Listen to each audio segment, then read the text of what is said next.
We're always chatting right up to the point where it goes live. All right, welcome everyone. Today is Money Talk Tuesday, which is, always my favorite subject, money, and your favorite subject. Welcome again, Megan. Let's get it right. Hi, how you doing? I'm good. I love this subject. And we wanted to talk about investment versus expenses today. And I brought this subject up to be perfectly transparent because it always drives me crazy when I see and even talk to some people who desperately need help with their business. Because year after year, I'm not talking like necessarily even the newer business owners. I'm talking seasoned business owners who have been in business for years and years, and they are yet to know, they're yet to make a profit enough to make it worth their way more than full-time business, or they're not making enough money to make it worth their while. And what they end up saying is like, well, I'm a small business, so I don't think I can invest in a coach or anything to improve my business. So I just keep trying to chase the free stuff or the really cheap, inexpensive stuff. And now years go by and they're in the same exact spinning hamster wheel that they were years ago. And it's so frustrating to me, Megan, because I'm like, I can help you. Like, let me help you. But yes, I also need to be paid like you need to be paid when you're helping people. But I just see people wait so many years, like a lot of years, sometimes 20, 25 years before they actually seek out help. Sometimes 1 or 2 years. Like it depends. It's interesting. Like, how do they know that they can't invest? Like, are they doing the future cash projection and knowing that they can't invest? Or is it just like a gut feel that they're going off of, or what that decision is? It's definitely just a gut feeling, because if people are in that position, it's basically they're working their butts off, they're making some money, but they're not making enough to make a living in the sense that, hey, I want to go on a trip to learn more about my profession, or I want to go to a conference, but I don't have the money. I want to hire a coach, but I don't have the money. It's always like, well, I don't have the money. And I get it, because I've been there. And still sometimes I go there. I'm like, oh, that coach is the person I need. How do I afford that? Right? But then talk about cash projection. Like, what are you going to gain from that that's going to increase your income or enhance your life, which is valuable too? Right. It almost sounds like, when an alcoholic or somebody who has an addiction reaches the bottom of the barrel, they sink as low as they can, and then they reach up and ask for help. And there's the two boats. There's the people who are like business savvy, they get it, they know they need help, and they go get the help that they need. And then there are those that are just like, I don't know if it's if they don't trust themselves, if they don't believe in themselves enough. That's what I think. They just have to get to a point of pain that is so terrible, and then they're like, I need help. But I think that's the key, right? Like when I hired my first coach, and so many people have heard this story, but it was a $7,000 investment, and it was a 1-year program. And I thought, I don't have the money. Like, I'm going to have to put this on a credit card. And then I thought, well, if I'm going to invest that, I'll be damned if I'm going to fail. Like, literally, I'm not going to not do what they're telling me to do. So about 6 months into the program, I did everything they were telling me to do, and I was learning a ton, and I was getting value. But was I making the money yet? I'm like, no. I wanted to pull the plug. I wanted to pull the plug after 6 months and tell them their program sucked, right? But I didn't. What I said instead was, I made the investment. I'm going to stick with it because I'm not a quitter. And I'm going to modify slightly because of the program wasn't quite working for me. I'm going to modify slightly, but I'm going to continue to learn whatever I can learn. And just changing that mindset completely changed the outcome of that 1-year coaching program. So I may not have done exactly what they told me to do step by step, but I did, let's say 70%, and I modified 30%. but it was me that I trusted.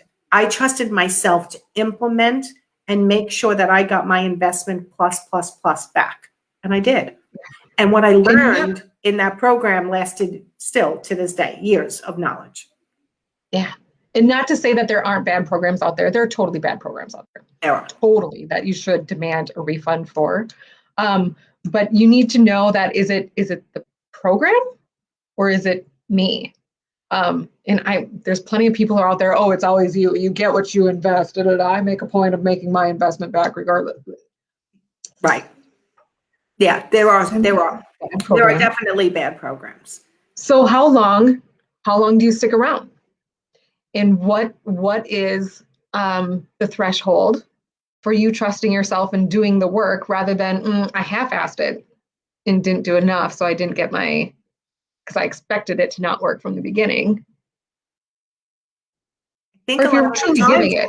But you have to listen to your internal dialogue, right? I know the clients who will not, I can see the red flags often with the clients who are going to struggle with succeeding because they're looking for always what they're not getting from something. They're always looking for the negative, or they're trying something once and it didn't work. And I'm always, I'm the encouraging one. I'm like, okay, you tried it, you did great. Like, it's not going to always work the first time. Let's try it again. And it's something that needs persistence and dedication and a real decision that you're going to make it work for yourself. One of those telltale signs is going to come very early in that relationship with your coach. Does that coach take on anybody? Did they truly put you through the ringer to make sure that you were a fit? Or did it feel like they'll take anybody? Are they making the same promises to everybody that comes across their path? Or are they truly making a point to understand you and your struggles before they invite you in? Yes. I mean, I think it depends on the program you're in, right? If you're buying a course, it's a course. You can buy it, right? If you're buying a membership site, like my membership site, it's in there. Everything's in there for you, but you have to do the work. If you're hiring me one-on-one, then yeah, I'm going, do I think I can have success with you? Can I guide you to success?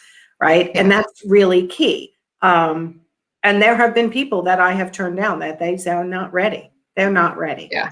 Right. And yeah, there were times where I think, is this person ready? Yeah, I think I can get them there. Right. But then they may pull the plug on themselves. So I think the biggest struggle is making a real decision that you are ready to pump up your business to the next level if that's what you're hiring a coach for. If you're ready to put in the work, and yes, it's work. This 3-hour work week is bullshit, right? It's just working smarter, yes, but it's still hard work, right? You're writing notes. Well, no, I just had a thought about that. Like when you say, are you ready? Like you should know what your objectives are, your vision for your business, right? It's one thing to be miserable in this place that you're at. It's another one to be able to see where you want to be and claim it. Claim that vision and say, that's where I'm going. Who can help me get there faster, smarter, easier? Absolutely. Absolutely. And when you choose, there's so many programs to choose, right? I'm just one of them. You're one of them. There's so many coaches out in the world. The bottom line is hire the person, invest in yourself with the person you think can get you to that spot, right? That's why we all go live so often, right? Because you want to have somebody relate to your personality and your style. I may not be the style for so many people. It might be another coach, and that's okay. My point of this whole investment versus expenses is when you just look at your books and say, I can't afford to hire anybody right now. I'm not making enough money. So I'm going to wait till I'm making more money in order to hire. That's what I tend to be, hire and fill in. Like that's my personality, right? Like I'm going to make enough money to pay that person come hell or high water. Yeah. Yeah. If you find yourself that you're slowly sinking, like it's not getting better In fact, it's getting a little worse. Definitely, it's time to hire somebody. If you are just in the depths of there's more decisions to be made, right? Like if your business just completely fell off a rock, yeah, maybe hire somebody, but maybe it's time to go out and get a job. But that sinking feeling is a dead giveaway that you need outside assistance. Yeah, that's a good point. That's a good point. That sinking feeling, like I'm doing everything I know how to do. I've done all the free stuff that I can find, or it's not resonating with me and I don't know why. I can't do it, right? I need a little bit more hand holding. But you can't always, I guess my point is, you can't always just look at, can I afford it right now at this moment? You have to look at the future earning potential you would have. I mean, when I have a client say, "Oh my God, Nancy, thank you. I just signed an $80,000 design fee job." I'm like, and that was the person complaining of how much I was charging a month when they first hired me. Like, well, that's really expensive. I don't, and yeah, I am expensive. I get that. And I don't spend anybody's money for them.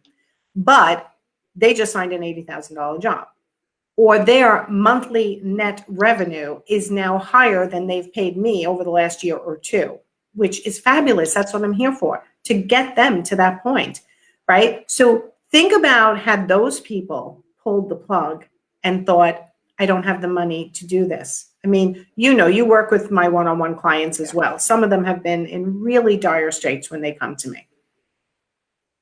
Mm-hmm. And it's a matter of figuring out that formula to get them back on track. Yep. So my advice to everyone who's watching, if, like Megan said, you have that sinking feeling, like my business is just not getting to the level I wanted to get to for all the hard work I'm doing, I'm just not making the profit that I need to be making, you want to think about, is there someone that can help me get to that point? And look at the future earning potential, which is Megan's words, I'm stealing them from her, the future earning potential of your business, and weigh that against the investment rather than just looking at it like, oh, another expense. Yeah. And also part of this is knowing yourself, right? Like hiring is not the silver bullet. Finding a coach is not the silver bullet. You have to know yourself. If you have this sinking feeling, but you go into an investment knowing this is like burning the boats, I'm not a fan of burning the boats because that's going to take up too much mental energy for you. Okay? Don't burn the boats. That's a massive fallacy. So if the investment itself is going to give you so much angst that you're not going to be able to follow through with that coach, then don't do it. But come up with a plan that gets you to a point where the sinking stops and at least you get to a steady place, or you go out and get a part-time job that helps fill those cracks, something. But don't put yourself in a terrible situation. Understand that you are in control of your relationship with your coach, right? Yeah. And know the red flags to look for when you're out looking for that right person. So one of the first coaches I had hired, I didn't have to do this, but they literally were telling people, don't you have anyone to borrow the money from? And I was like, no, like you are not telling people that. They're literally telling people, well, borrow from your parents, borrow from a friend in order to do this coaching program, because this coaching program is going to take you up to your the retirement into it. Yeah. And I'm like, oh, that's what I learned when I took that coaching program. Like, that's never the coach I want to be. No. Do I ask people, like, if you're ready, you let me know. And if you put it on a credit card, you put it on a credit card, that's your deal. But you're going to make the money back if you work with the program, right? If you do what I ask you to do. Yeah. So yeah, it's just frustrating. I think it's so hard for so many people. Money is real. Investment is real. It gives you angst. It gives you anxiety when you're spending money. So I think for me, having a client that trusts themselves that they're actually going to do what they need to do, and I'm just the person I'm their cheerleader. I'm giving them the knowledge. I'm giving them help making decisions, what direction they need to go in. That's what I do for people, right? Yeah, it's a ton of knowledge, but it's also that cheerleader in the background, like, yes, the accountability to get things done in the right order and not get all scrambled is key for a lot of people. I mean, I always have a coach on board. Yeah. I think it's key. But all right, so investment in yourself and in your business versus expense. Yes, an investment will have a clear ROI that you are shooting for over a certain amount of time. Right. An expense is should be something that helps you serve your business better, right? Like it helps your clients get the outcome, whatever it is. Investment is something that you're doing for yourself for growth, to shorten the path to your vision. I love that. Say that again. An investment is an opportunity for growth where you're trying to shorten the path to the vision. If the vision's way out there, maybe it can be here. Maybe it can be here. Right. Shorter path. Love it. Okay. All right. So my dad's here and his phone is ringing. So I'm thinking his car might be here from Las Vegas. They've been driving it across country. So it's supposed to arrive today. So I'm so excited. So, all right. Well, thank you, Megan, once again for a good Money Talk Tuesday. Anyone who needs us, reach out to us. Tell everyone how to find you. Come on over to megandahle.com. She is a rockstar financial CFO, Chief Financial Officer for us people who have smaller businesses but need a CFO. So you are mine, and I love it, and you're great at what you do.